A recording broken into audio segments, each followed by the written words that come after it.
गेल्या काही दिवसांपासून डिलिमिटेशन आणि महिला आरक्षण विधेयकाची चर्चा तुम्ही ऐकलेली असेल। यासाठी सरकारनं विशेष 2 दिवसांचं अधिवेशन बोलावलेलं होतं। आज पहिला दिवस होता। यावरती उद्या मतदान होणार आहे। यातलं महिला आरक्षण विधेयक पास झालेलं आहे, त्याबद्दल कोणाचा काही आक्षेप नाहीये, पण डिलिमिटेशनला मात्र विरोध होतोय। विशेषतः दक्षिणेतली राज्य, त्यातही तमिळनाडूचा मोठा विरोध आहे। त्यांचं म्हणणं आहे की या सीमांकनामुळे आमच्यावरती अन्याय होतोय, आमचे कमी खासदार संसदेमध्ये जातील, त्यामुळे आमचा आवाज दाबला जाईल। त्यांनी तमिळनाडूमधल्या जनतेला आवाहन केलं होतं की विधेयकाच्या विरोधामध्ये आवाज उठवा, आपल्या घरांवरती काळे झेंडे लावून निषेध करा। डिलिमिटेशनमुळे लोकसभेतल्या जागा वाढणार आहे, पण त्या उत्तर भारतातल्या जागा वाढणार आहेत, तुलनेनं दक्षिण भारतावरती अन्याय होत असल्याचा आक्षेप आहे। याचाच नारी शक्ती बंधन अधिनियमाशी म्हणजे महिला आरक्षणाशी कसा संबंध आहे? राहुल गांधी या विधेयकाला हिस्सा चोरी का म्हणतायत, हे अगदी सोप्या भाषेमध्ये तुम्हाला पुढच्या 8 मिनिटांमध्ये समजावून सांगतो। नमस्कार, मी अमोल किन्होळकर। आपण पाहत आहात महाराष्ट्र टाइम्स ऑनलाइन। सध्या लोकसभेमध्ये 543 खासदार आहेत, मात्र ही संख्या वाढून 850 पर्यंत जाणार आहे। तसंच महाराष्ट्रातील लोकसभेच्या जागाही 48 वरून 72 पर्यंत वाढू शकतात। तसंच लोकसभेच्या मतदारसंघात देखील बदल होणार आहे, म्हणजे त्यांच्या सीमा बदलणार आहेत। साहजिक आहे, महाराष्ट्र तेवढाच आहे।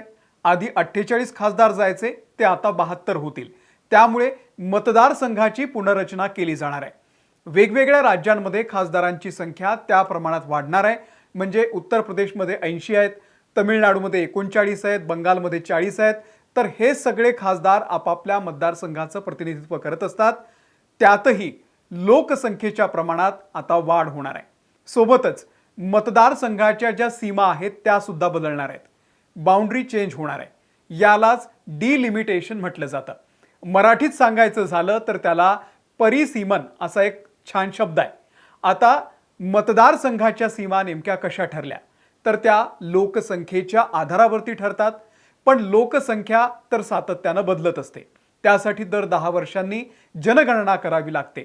आता 2021 साली होणारी जनगणना अजून सुरू झालेली नाहीये, कारण कोविडमुळे त्याला उशीर झालाय। मग गेल्या 15 वर्षांपासून मोठ्या प्रमाणावरती लोकसंख्या वाढलेली आहे, त्या प्रमाणात मतदारसंघाची सीमा देखील बदलायला हवी होती, पण तसं झालेलं नाहीये।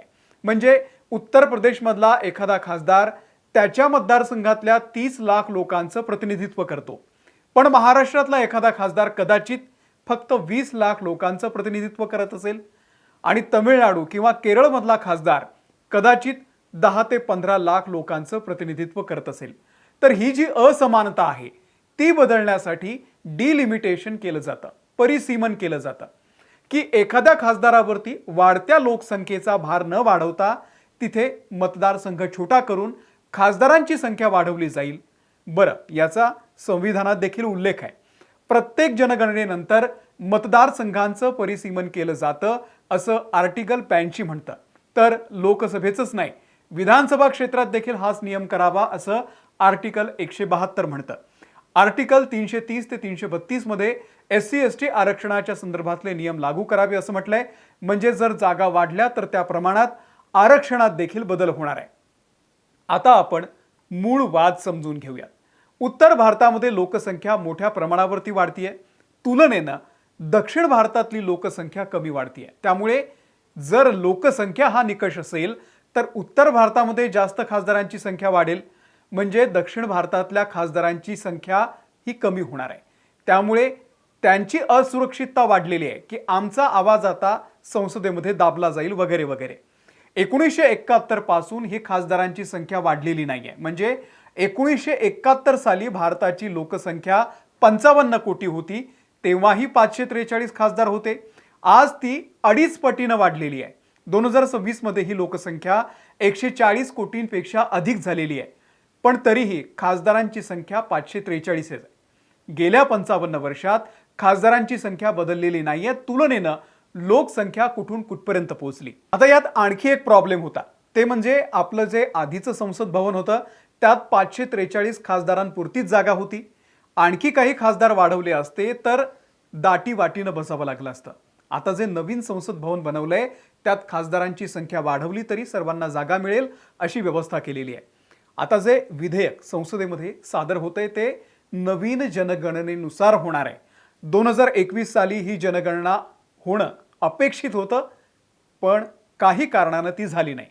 2 वर्षांनंतर आपल्याला कळेल की आपल्या देशाची लोकसंख्या ॲक्च्युअल किती आहे आणि त्या प्रमाणात लोकसंख्येच्या आधारावरच हे मतदारसंघ ठरवले जातील.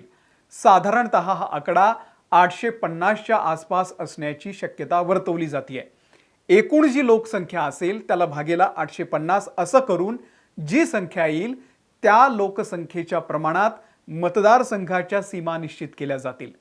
इंग्लंडमध्ये 1 लाख लोकसंख्येमागे एक खासदार असतो. आपल्याकडे तीच संख्या 25 ते 30 लाख आहे. आपल्याकडे 25-30 लाख लोकसंख्येमागे एक खासदार असतो. त्यामुळे कामाचा लोड येतो, मतदारसंघाला तो न्याय देऊ शकत नाही. त्यामुळे हे डिलिमिटेशन जे आहे, परिसीमन ज्याला म्हणतो आपण, ते आवश्यक आहे. आता यात आणखी एक महत्त्वाचा मुद्दा आहे. डिलिमिटेशन झाल्यानंतर त्या प्रमाणामध्ये महिला आरक्षण सुद्धा असेल. 2024च्या ज्या निवडणुका पार पडल्या त्याच्या आधीच 106व्या घटना दुरुस्ती कायद्यानुसार महिला आरक्षण विधेयक पास करण्यात आलेलं होतं. विधानसभेपासून अगदी ग्रामपंचायतपर्यंत 33% महिला आरक्षण लागू झालेलं आहे. पण 2024च्या लोकसभा निवडणुकीमध्ये हे लागू करण्यात आलेलं नव्हतं. कारण केंद्र सरकारचं म्हणणं होतं की आजच्या घडीला जर 33% महिला आरक्षण लोकसभेमध्ये लागू केलं तर जे खासदार आहेत त्यांचं सीट जाईल. त्यापेक्षा सरकारचं असं म्हणणं आहे की डिलिमिटेशन करूयात आणि ज्या एकूण सीट आहेत त्याच त्यामुळे वाढणार आहेत. तर ही जी समस्या आहे तर ती समस्या येणार नाही. अगदी POK मध्ये सुद्धा या सीट रिझर्व केल्या जाणार आहेत. पण मग या सगळ्याला विरोध का होतोय? हा विरोध लोकसंख्येच्या आधारावर ज्या सीट कमी जास्त होतील त्याला आहे. म्हणजे उत्तर प्रदेशमध्ये लोकसंख्या जास्त आहे तर तिथे लोकसभेच्या सीट वाढतील. दक्षिण भारतामध्ये कमी वाढतील कारण तिकडे लोकसंख्या कमी आहे. आता कायद्यानुसार आणि सोयीसाठी वाढायला हव्या, पण जर राज्यांच्या समानतेचा विचार केला तर वाढायला नको असंही वाटतंय. म्हणजे दक्षिण भारतामध्ये साक्षरतेचं प्रमाण जास्त आहे, त्यांनी आपली लोकसंख्या आटोक्यात आणली, चांगली गोष्ट आहे, मग त्याला आपण ॲप्रिशिएट करायला हवं. पण त्याच लोकसंख्येच्या आधारावरती त्यांच्या सीट कमी करणं हा एक प्रकारे अन्याय ठरेल. मोठी राज्य जसं की उत्तर प्रदेश, मध्य प्रदेश, राजस्थान, बिहार या राज्यातल्या सीट वाढल्या तर लोकसभेतली मेजॉरिटी जी आहे ती त्या राज्यांची वाढेल. तेच राज्य मेजॉरिटी ठरवतील.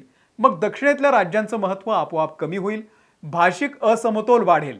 हिंदी विरुद्ध द्रविड भाषा हा वाद वाढीस लागेल. ऑलरेडी हा वाद आताही आहे, पण पुढच्या काळामध्ये तो आणखी वाढेल. त्यामुळे देशामध्ये अशांतता पसरू शकते आणि आत्ताच उत्तर विरुद्ध दक्षिण हा वाद ऑलरेडी आहे. तमिळनाडूचे मुख्यमंत्री MK स्टॅलिन यांनी म्हटलंय की यामुळे तमिळ सेकंड क्लास नागरिक बनतील. याचा निषेध करण्यासाठी त्यांनी आज घरावरती काळे झेंडे लावण्याचं आवाहन तमिळनाडूमधल्या जनतेला केलं होतं. काँग्रेसचे नेते राहुल गांधी यांचं म्हणणं आहे की सरकार हिस्सा चोरी करतंय. ओट चोरीनंतर त्यांचं हे नवीन व्हर्जन आहे. काँग्रेसचं म्हणणं आहे की आमचा महिला आरक्षणाला पाठिंबा आहे, पण डिलिमिटेशनला आमचा विरोध आहे. तुम्हाला भारताचे नागरिक म्हणून याबद्दल नेमकं काय वाटतंय आम्हाला कमेंट करून नक्की सांगा. व्हिडिओ आवडला असेल तर इतरांना शेअर करा. धन्यवाद.